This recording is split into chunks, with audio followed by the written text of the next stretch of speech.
Welcome back to Men, Menopause, and Miracles. If episode 33, titled Menopause, Now What and What Just Happened, help you feel less alone, then this episode may feel a little more tender because today we're talking about something many women barely whisper or rarely say out loud. Why do I feel so different? Not just physically, emotionally, relationally, existentially.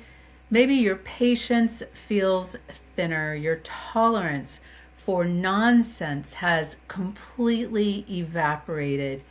Maybe relationships that once fit now feel tight or uncomfortable. Maybe you're questioning your work, marriage, friendships, or the version of yourself you've been in and performing for years. This can feel scary, at times really scary, even debilitating, like you're losing your edge, the edge that has allowed you to grind through work, long hours, kids' schedules and care, being of service to your friends and family and other organizations, that edge that was the illusion that you could do it all. Well, almost.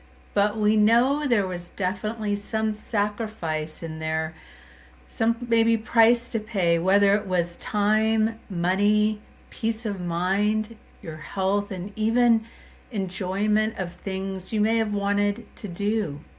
But here's what I want to offer gently in this moment. What I call your menopause notification moment. You're not unraveling, you're shedding. This is episode 39, Menopause. Why do I feel so different?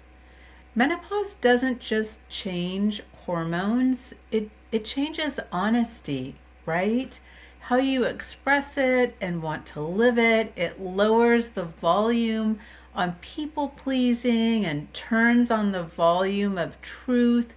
And that alone can feel like disruption to your world and to your life before it even feels like any type of freedom, any form of freedom. So today we're talking about why identity shifts are essential at midlife and how to move through them without fear. So if you've been wondering and it's like, who am I becoming, and missing who you used to be all at the same time, stay with me. There is wisdom in this discomfort. There always is. So this is what I like to call the unnamed shift. Now, I'm calling it your menopause notification moment, or maybe it's better suited to say your menopause moment's notice, as I think that's how it really arrives. It's that moment most women describe in menopause that is really hard to put into words. Nothing dramatic happens. There's no single event. There's no, again, notice given to you, but yet something fundamentally, and I like to say some things, because there could be more than one, fundamentally feel different. And I'll add, everything seems to feel just really off, and there's a lot of that going on, almost too much at one time.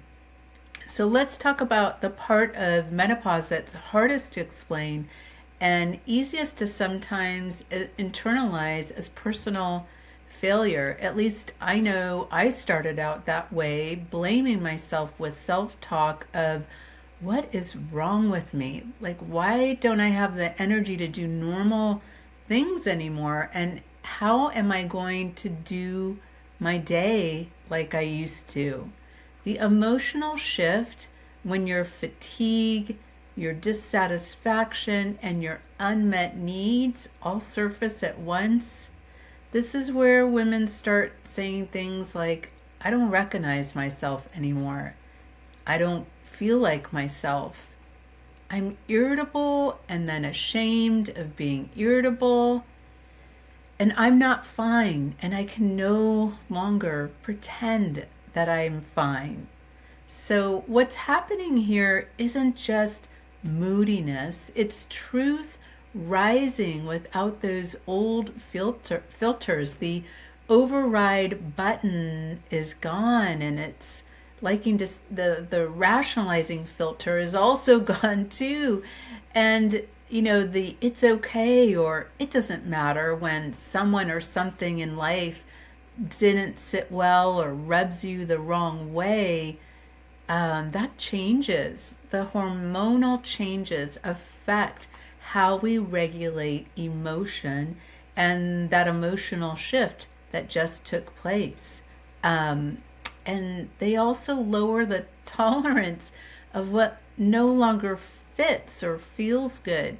What you once absorbed and you quietly now press back, and what you once tolerated politely now feels so impossible. And that can feel like you're losing complete control, but you're not. You're losing the ability to ignore yourself anymore. And this shift can feel unsettling because it doesn't come with clarity. It comes with a lot of discomfort, not to mention the newfound mental or physical discomforts that are going along with this emotional shift. You may feel more emotional, but not in a tidy way. It's a whole new level of hot mess, but like not in a cute way. You're not just sad or angry. It's like a layered 7-dip nacho tray, just emotion on top of emotion, irritation sitting on top of grief, anxiety braided with insight, tenderness mixed with rage. And because as women we are conditioned to believe emotional intensity means instability, many of us turn this inward as more self-judgment. Again, with the, what's wrong with me? Why can't I handle things like I used to? Why does everything feel like too much? That was me. And here's what's rarely said or no one really tells you. Maybe no one really can prepare you for when menopause hits. Like for those of you who've had children and you receive all this advice in the world of how to be the best parent, but until you experience it yourself, then do you truly understand what it's all about. The old emotional buffering system is thinning. These hormonal shifts now affect how much we can suppress, smooth over, or tolerate without consequence. Damn those hormones. It feels like a fight for your life kind of moment as everything now demands more conscious effort. And when that conscious effort becomes unsustainable or hits a little bit of overload, the system does something wise. It stops. What you're experiencing may not be emotional fragility. It may be emotional honesty without anesthesia. No more numbing or checking out here. So what does your brain actually do? What is it doing? Let me offer another layer that often brings women a lot of relief. Your brain is not breaking, it is reorganizing. Hormones like estrogen and progesterone don't just affect reproduction, they influence how your brain processes emotion, stress, memory, and threat. So when those hormones fluctuate or decline, the brain areas that helped you smooth things over, multitask endlessly, and emotionally self-regulate with ease have to work harder. And at the same time, the brain's threat detection system can become more sensitive. Translation, things feel more or more urgent. So you may notice you have less tolerance for chaos, stronger emotional reactions to things that maybe didn't used to bother you so much. Difficulty filtering out like what doesn't matter and what really matters, and a heightened awareness of what feels really wrong or misaligned with who you are or who you're becoming with the shift. And this isn't weakness. Again, it's just your nervous system saying, hey, we can't afford to ignore this anymore.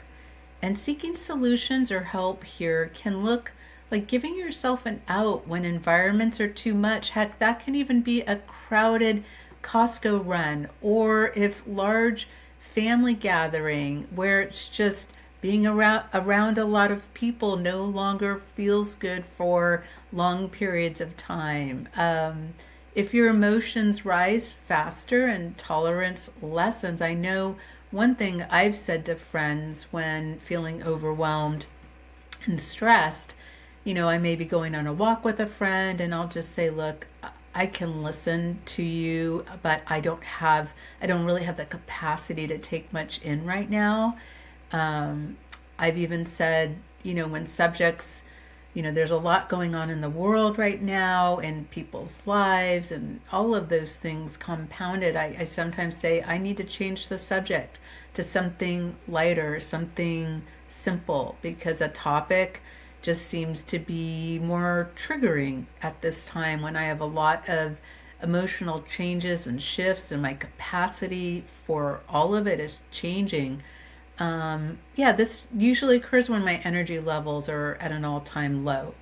And just having that awareness is golden. Just the awareness alone to say, okay, I know where I'm at and this is where my capacity is. I kind of think of it like my cell phone battery. When it's fully charged, everything's working great. But as the battery lessens, there's less capacity for longer periods of time. So why you may feel more reactive. So for years, your brain likely relied on hormonal support to keep your nervous system steady while you managed work, family, relationships, and expectations. And as that support changes, your brain shifts into a more productive mode. And that productive mode can look like protective mode. Make sure I said that. The protective mode can look like irritability, anxiety, emotional flooding, the sudden need for quiet space or boundaries. Now the last one I can understand, but who would think that a protective mode, right, would be irritability, anxiety, emotional flooding? Because those are things that maybe you may associate them with something's wrong. This is bad, but it could just be your body trying to get your attention and send you a message. So be kind to yourself. From the outside, again, it may look like you're becoming less flexible, but from the inside, again, it's your system trying to conserve energy and prevent an overload. So your brain is prioritizing survival and truth over politeness and performance. Why some old coping strategies stop working here? So many women say, like, the things that used to help don't help anymore, and that's because your nervous system has changed the rules. Pushing harder, staying busy, distracting yourself, or powering through may actually now increase stress instead of relieving it. So the brain needs different inputs during this season, slower inputs, safer inputs, more predictable rhythms. This is why things like sleep, breath, gentle movement, touch, and reduced stimulation suddenly matter so much more. Your nervous system is asking for regulation, not motivation. So, how to reframe that? So, if you feel different, reactive, or raw, hear this clearly. Your brain is not failing you, even though it feels like it at times. It's updating its priorities. Menopause shifts the brain from outward management to inward awareness, from endurance to discernment. That shift can feel like loss before it feels like wisdom, but it is wisdom. So, when emotions rise quickly, instead of asking, "What's wrong with me?"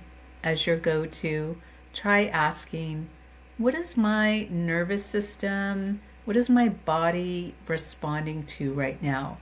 That question alone can soften the moment and restore a sense of self trust. So, what we're losing here in this emotional shift is the emotional camouflage.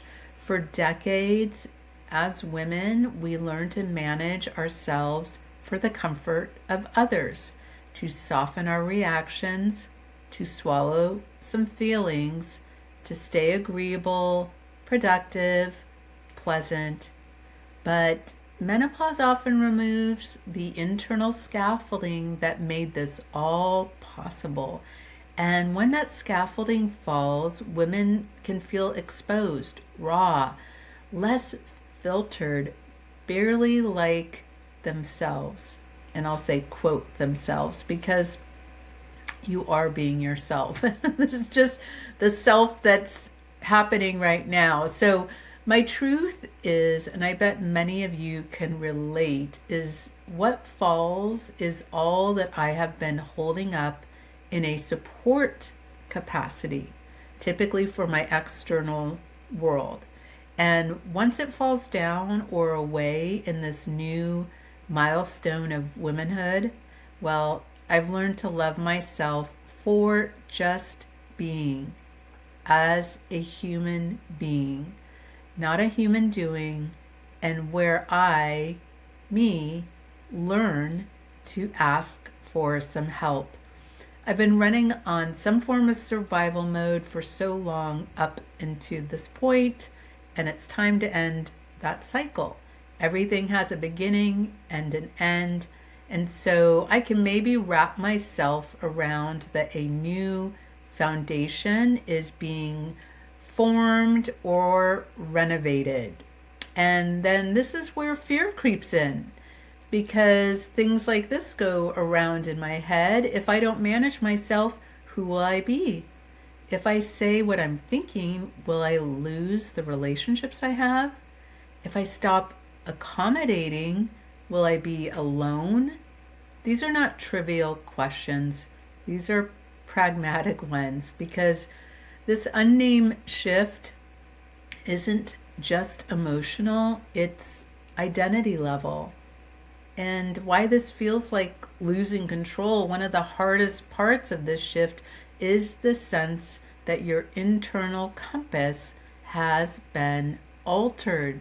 Reactions are coming faster, tears appear without warning, anger surfaces where there used to be compliance. This can all feel, again, like a loss of control.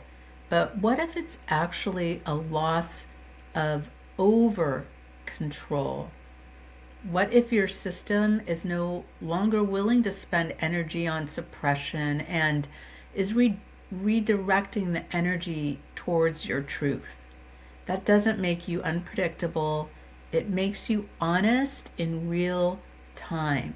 And honesty, when it's new, can feel destabilizing. I mean, let's look at it. Relations under the microscope in menopause, and take just a look at this little area, right? Menopause has a way of shining a very bright light on relationships, and I think this area is really not talked about as much. We do receive a lot of new health information that's out there on what to expect heading into menopause, but the emotion shifts, definitely have a ripple effect in our lives. Partners that we have may feel confused about our changing needs. Friends may not understand why we're pulling back or speaking more directly. Heck, you may not either understand what's going on and why you're pulling away or why you're doing things.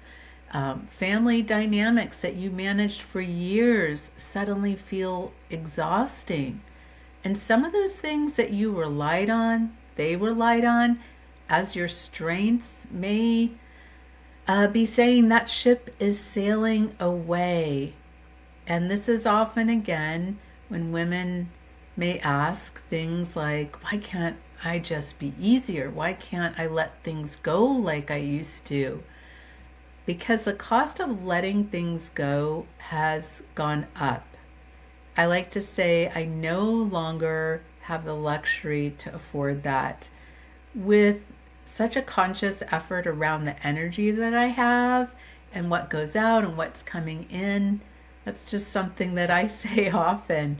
The emotional labor you once performed automatically now requires energy that you no longer have. And so another area, again, that I think we really need to talk about more is not only the emotional shifts, it's the energy shifts. I think one of everyone's favorite, if you're on social media, is Melanie Sanders, and I hope I'm pronouncing her name correctly, and her We Do Not Care Club. If you have not seen it, you need to do yourself a huge favor to check it out and get some really good laughs of all the things that we are going through in peri and menopause, and especially related to like our lack of energy and effort in this phase or season. It's priceless. These emotional shifts do not mean that you are becoming difficult. They mean you're just becoming selective. This is not relational failure. It's relational honesty. So let's get back to identity, our identity shift here. When certain labels or things start falling away, many women hit menopause and realize how much of their identity was built around being capable, dependable, desirable, productive, or pleasing. And when energy shifts here, when libido changes, when ambition recalibrates, those identities start to wobble. This can feel like grief or fear or emptiness.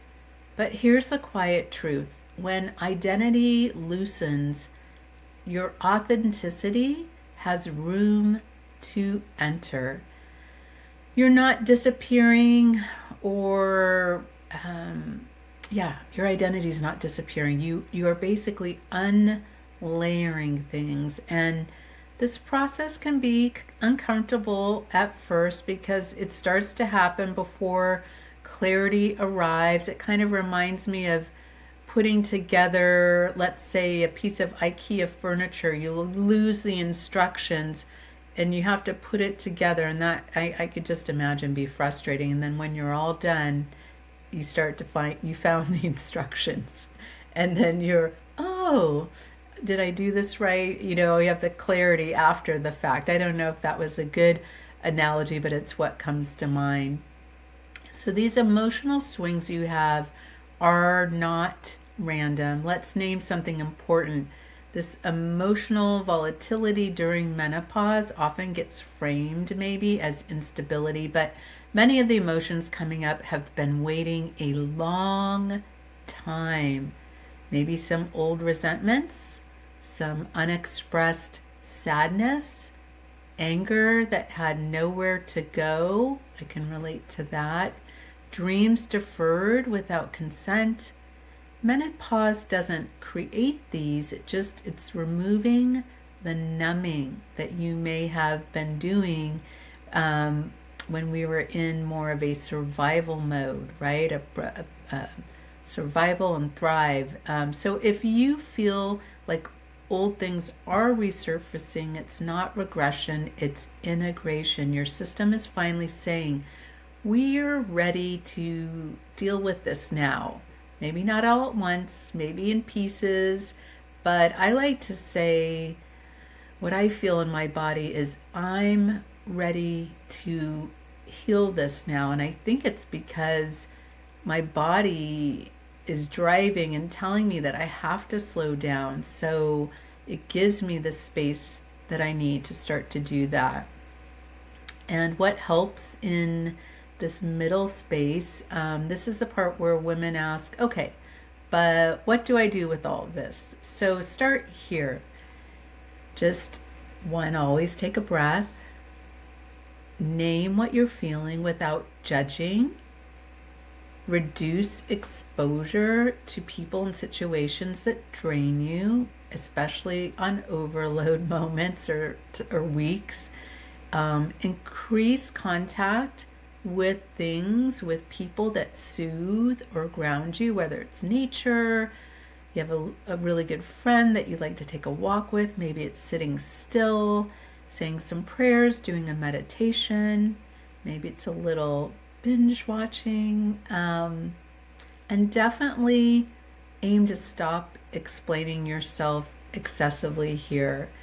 I think other women that may be going through the same thing are the best sources to understand. But for those that aren't going through this, could be children, could be partners, could be younger, older people, I don't know. But, you don't have to explain yourself. It just is what it is right now. So support, again, in small ways can also look like therapy, coaching, journaling, movement, if needed, medication, or simple, honest conversations, again, with safe people. There's no prize for handling this alone. But here's how you can reclaim a little self-trust. One of the biggest losses women report in menopause is trust in themselves. Like, I don't know who I am anymore. I don't know what I want.